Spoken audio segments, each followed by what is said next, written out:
Welcome, everyone, to another episode of CPAC Live. Thank God it's Friday, folks. And next week, I'm pretty excited after a hopefully great long weekend with the fam. I'm headed out to Iowa. As a Midwesterner, as a Kansan, I always start to breathe a little easier when I get to flyover country and actually land in flyover country. So I'm excited to be joining Matt Whitaker, the former acting Attorney General of the United States, in his home state of Iowa. We're going to be on the Trump bus, and we're going to be taking Iowa by storm. After watching the president in Latrobe, I think Trump supporters around this country are ready for this presidential campaign to start in earnest. And we have a great show for you. We're going to have Pam Bondi, who's someone else who's storming the country in the Women for Trump bus and in other ways. And we're going to have a great conversation with Tara O and Grant Newsham about CPAC Korea and what's going on in South Korea and what's going on with North Korea and what's going on with China. That conversation is going to be moderated by our great executive director, Dan Schneider. So without further ado, General Pam Bondi, thanks for joining us on CPAC Live.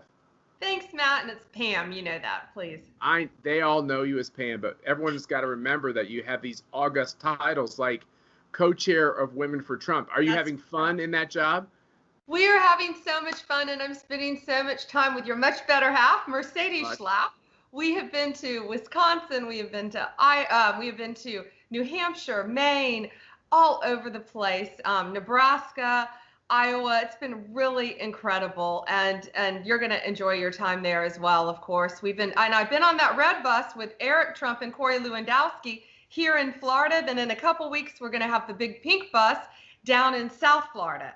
So I can't wait to reunite with all my girlfriends, Mercedes, Katrina, and Laura. It's going to be a great time. Oh, that's awesome. Yeah, we had Rick Grinnell on the bus through Nevada, and that was just really a great time. And, you know, one of my dear friends. Yeah, with every week that goes by, don't you kind of feel like people, their energy level, their excitement is building? I'm sure there's a little bit of that on the other side for this, for Joe Biden. You know, when he comes out and he gets about 15, 16 people to kind of come together and cheer a little bit for him. But on our side, you can really feel the enthusiasm. Yeah, you know what I really liked when President Trump was landing at the airport hangar yesterday, and he said he looked out the window of Air Force One and he saw the crowds waiting outside, and he thought those were the crowds inside. Right. So we're starting to see that again, because people are feeling more confident that they're going to be safe, and they're going to be involved in a safe manner, in a safe place, outside, fresh air. And that's what our campaign needed again. And it's just so great. We've never lost momentum. You know that, because we've been on these buses all over the country. But even when it was virtual, Trump Team Online, we're getting, 1 million hits every night. So we've never slowed down, and Joe Biden is barely crawling out of his basement. Yeah, no, I give Mercy and the comms team over at the campaign great applause for responding to a shutdown. Yeah, I don't know how she did it.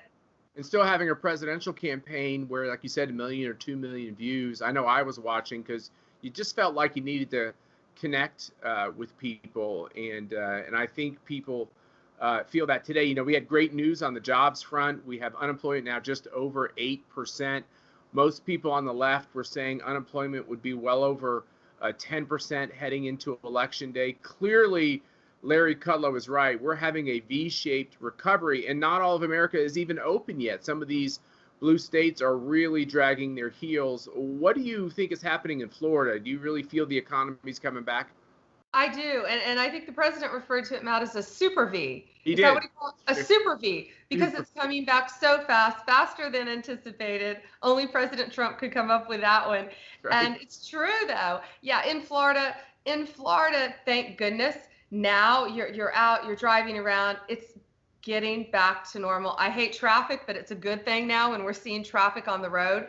People are actually back in their jobs, and people are respecting the mask rules, whether you have to or not. When people are in public, they are wearing masks. Dinner, social distancing, it's nice to go out to dinner again. People put their mask on when they're eating. Of course, they take them off at their dinner table.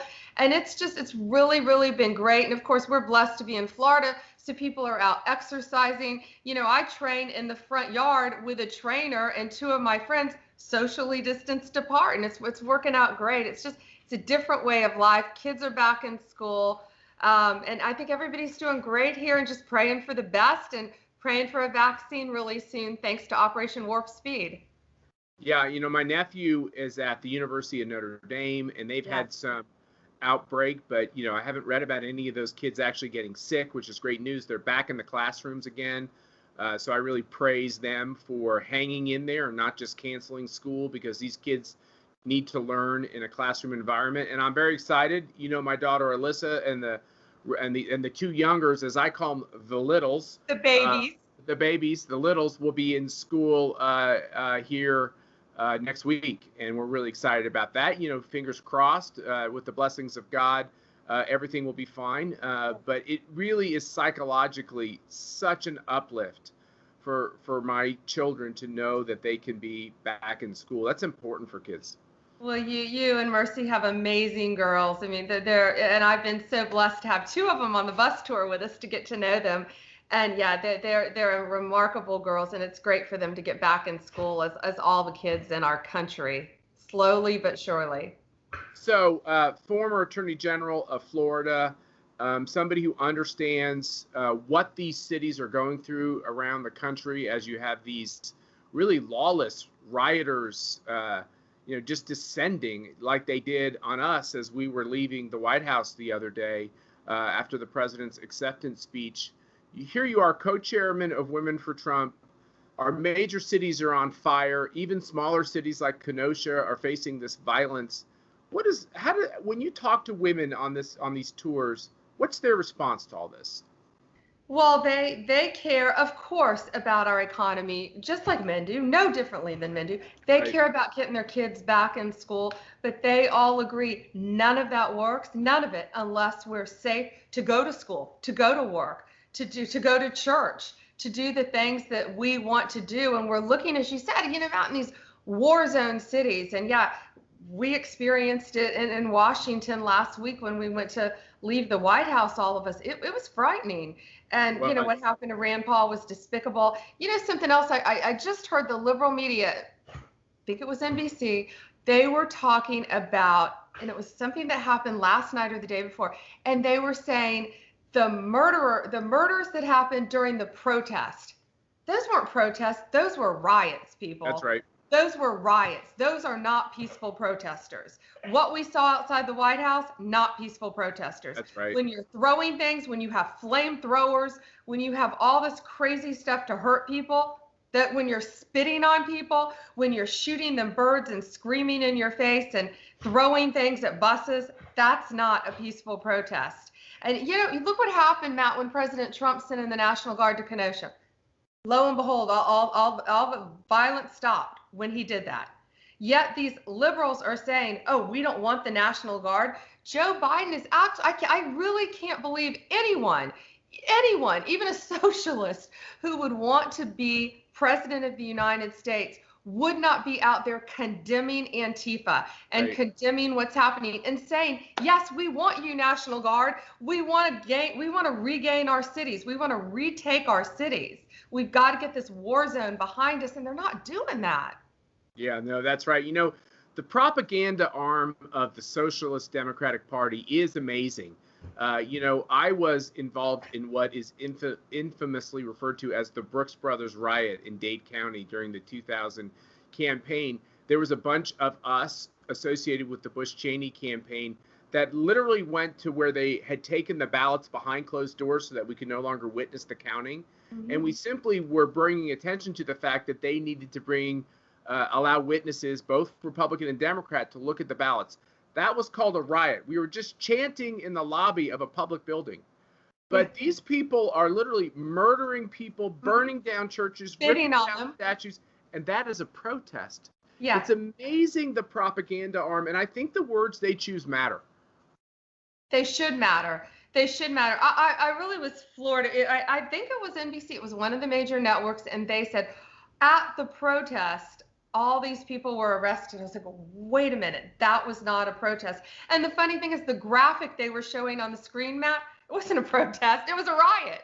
It was a riot, fires and screaming and throwing things. And it's really remarkable. You're right. You have to choose your words carefully.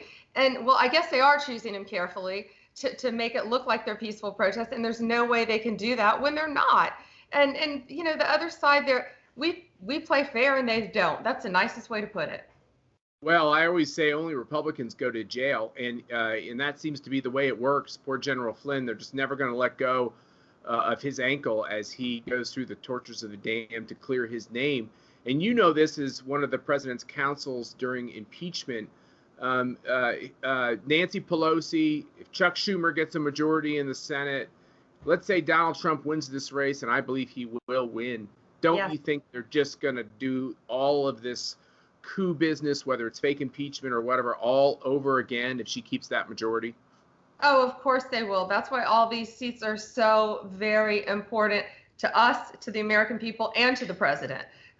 If we could take Congress back, that would be amazing. I think we're working hard on that, and we've got to hold the Senate because, hey, but if not, we're prepared for impeachment 2, 3, 4, 5. We're going to win. They're going to be fake like all of them have been.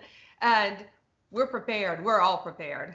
I love these folks who are saying the president will never leave the White House if he loses the election. These are the same malcontents that didn't let this man serve as our president for one single moment. 15 minutes after he takes the oath of office, they're accusing him of Russian collusion. They basically accused him of that the whole time. They ginned up the special counsel. I mean, they never let up on trying to make it seem like Donald Trump was corruptly elected president. And I guess that's just the way they're going to do this thing. They are, and we've got some really good Republicans. We don't even have to name them all. Lindsey Graham and Ron Johnson's looking into the Bidens, I hear. So yes. I can't wait to see what's going to happen there, and the Durham report. I think it's going to be thorough.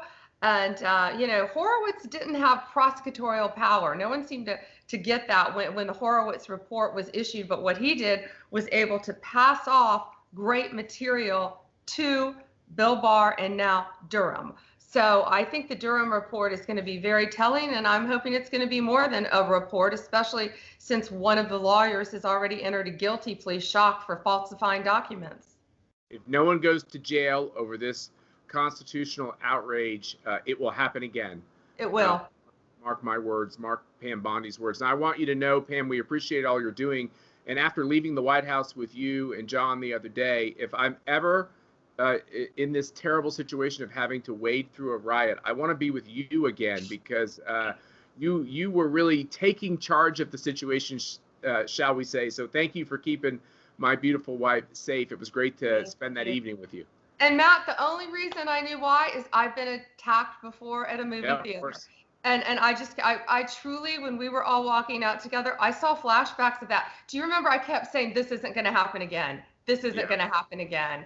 Yeah. And I just feel bad for the people like Vernon Jones and so many others. And this beautiful little senior lady in a pink suit, I don't know if you saw her, treating her like dirt, screaming at her. It was horrible. It was horrible what the other side will do to attack our side. And, Alice Johnson and others, it was just terrible to read about it. But Vernon Jones, I love this guy because I had only met Vernon Jones digitally. He's been on the show. I met him at the Trump Hotel.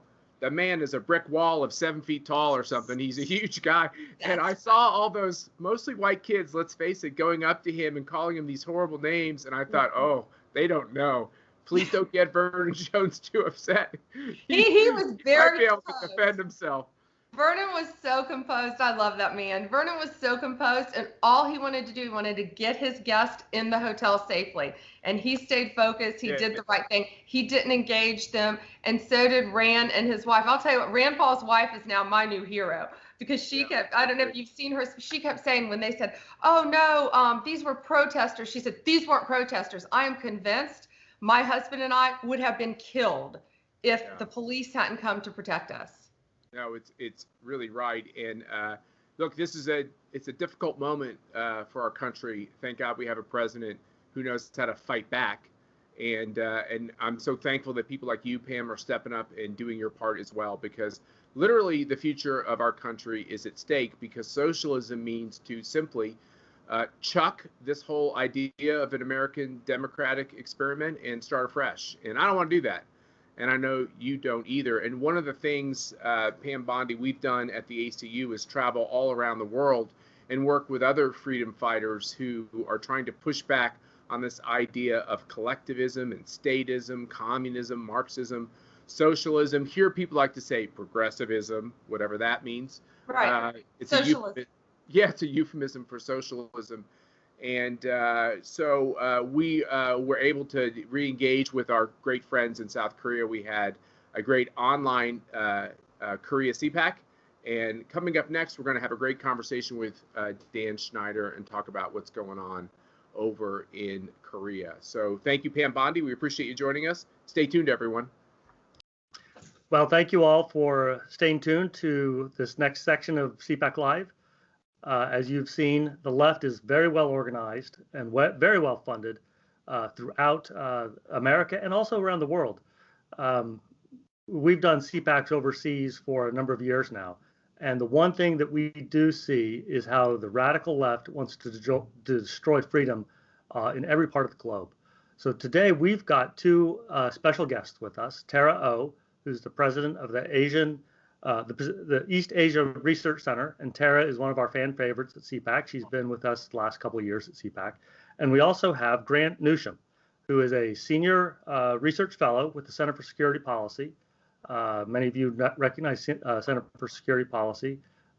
They too have been at CPAC for a number of years. Fred Fleitz is the president of it. And so Grant, I also have a warm spot in my heart because you're a former Marine Corps officer. My dad fought in Korea early on after World War II. And was shot numerous times defending freedom both for Korea and for America. And Tara, many Americans don't really understand how important, how critical South Korea is as our ally and how important Korea is for freedom around the world. Tara O, would you please explain, just give us a broad overview, what is the importance of South Korea? I'd like to point out two things. One is geopolitics and geolocation of where South Korea is. Of course, we have this big country called China on the mainland, and we have Japan on that side. This is where sort of the boundary between freedom, the free world, and not so free world is. And South Korea is, it's on the mainland, but it's where the freedom frontier is. We know North Korea definitely is not is on the other side, not on freedom. So it's important that we have the strong ally, South Korea, right on that border with China, which has this ambitions to dominate the world under its own system. So that is one. And the other is that in 1950 to 53, there was a Korean War. And during that time, the United States, along with other countries under the UN command, helped keep South Korea free through blood. So this is somewhere where we really sacrificed. And after that, South Korea, which was war-torn, had only about $60 per person GDP at that time, has grown to be one of the strongest countries in the world in terms of economics and also democracy, liberal democracy. So it would be a huge loss if we lose that kind of our success in democracy and freedom for the people. Right. Korea is really an amazing success story. Its economic turnaround has been spectacular. I don't know that any country has progressed so quickly economically. And the people of South Korea prospered in terms of their political freedom as well. In the last 20 years, just extraordinary growth. Yet, the current Moon regime, and President Moon looks like a sophisticated Westerner. He wears fancy suits and looks sharp, but his alliance seems to be more with North Korea and China than with America. Grant Newsham, you've just spent almost a month investigating the April elections in Korea to see if, in fact, there were stolen elections. Which, what are your findings? Because your findings could be very important to the future of freedom around the world. My findings, after looking into it and talking to a lot of people and just trying to examine the evidence like a lawyer would, is that I think there is a pretty good chance the election was rigged. And I do see it as an effort as one step in moving South Korea to a one-party state, as you noted, aligned with North Korea and even more aligned with China at the expense of the United States. Wow.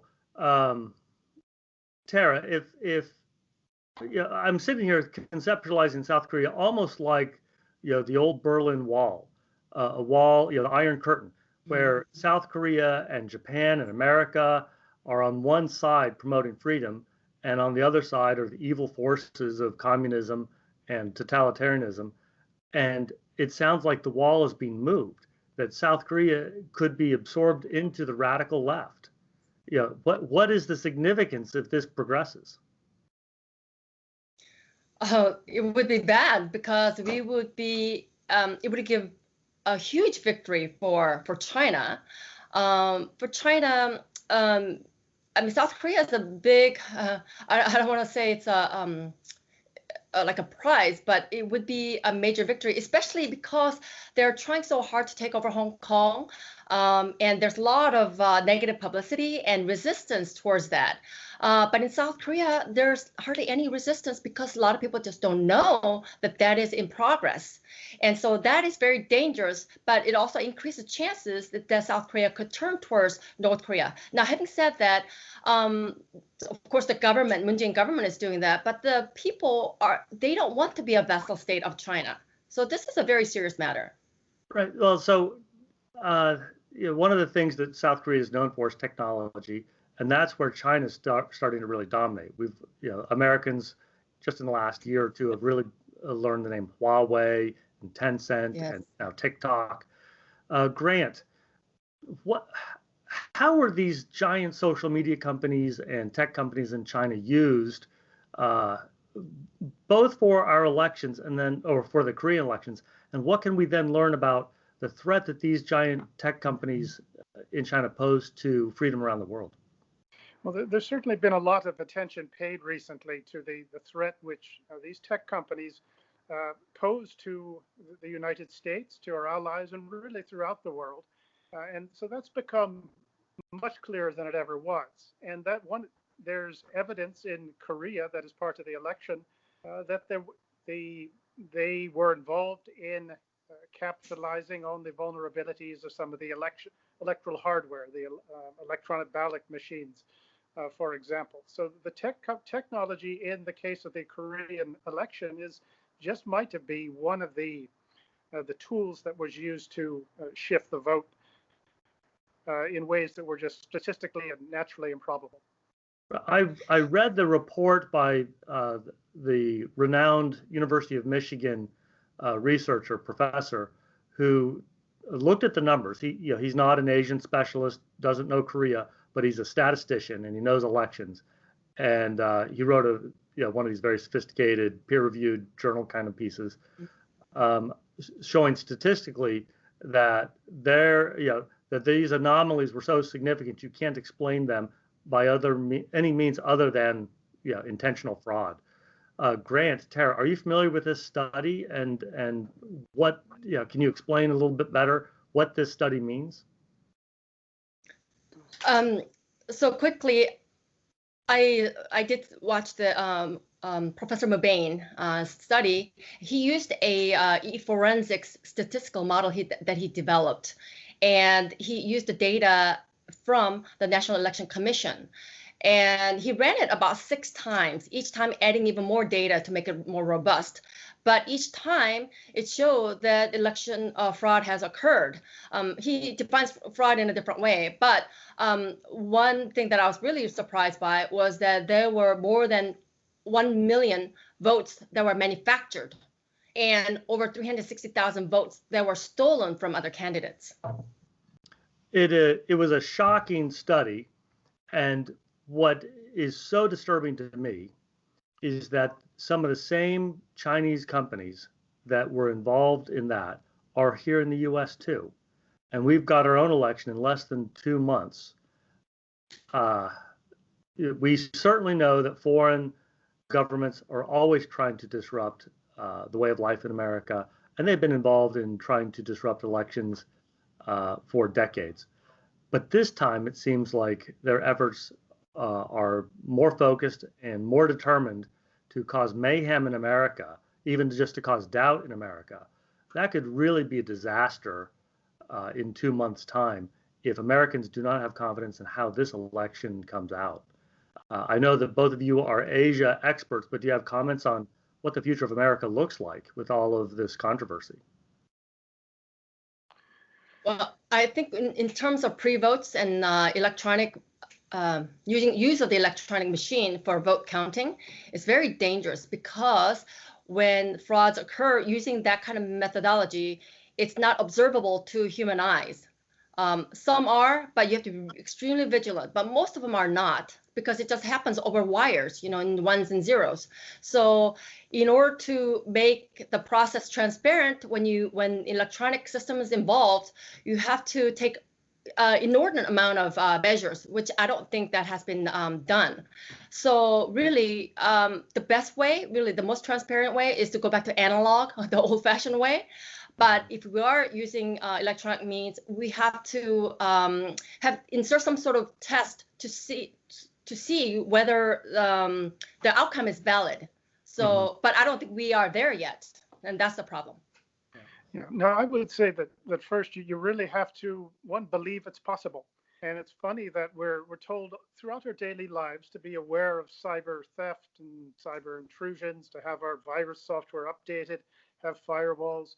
And yet when it comes to elections being rigged, we somehow think, well, that couldn't happen for whatever reason. But you have to be aware of it as a possibility and take it as just a mortal threat. And as Tara said, you have to do that, but also the simpler the better. There's a sense that, well, the convenience of electronic voting is better, but the paper works good, and it makes it much harder to tamper with. And in the Korean case, you have basically a national election. You don't have these local bodies that run it. So it was actually, looking at it from an offensive standpoint, is actually a fairly simple thing to pull off, where you have access, you have the hardware, you have the technical know-how, and if you have some local cooperation, it's easy. But America has got to take this threat seriously, and I'm not entirely sure that we do. Yeah. So Grant, you served in the Marine Corps, the U.S. Marine Corps, for a long time. You retired from the Marine Corps. You know what our enemies are capable of and what our enemies' intentions are. Are we already involved in a war with the People's Republic of China, with the Chinese Communist Party, and it's just warfare of a different form? Yes, if you ask them, they'll tell you that. We've just gone out of our way for decades to admit it's not. But the Chinese have been very clear about what they're up to, what they intend to do. We just need to take them seriously, and that's an advantage for us. It really has just taken an administration to finally wake up and actually stand up for American interests. And it is about that simple. I hope we can keep it going. If I can add regarding China and technology. So South Korea, Samsung, we all know Samsung. They produce wonderful products. They also lead when it comes to 5G technology patents in the world. They have the most. And it has all kinds of cutting edge technology.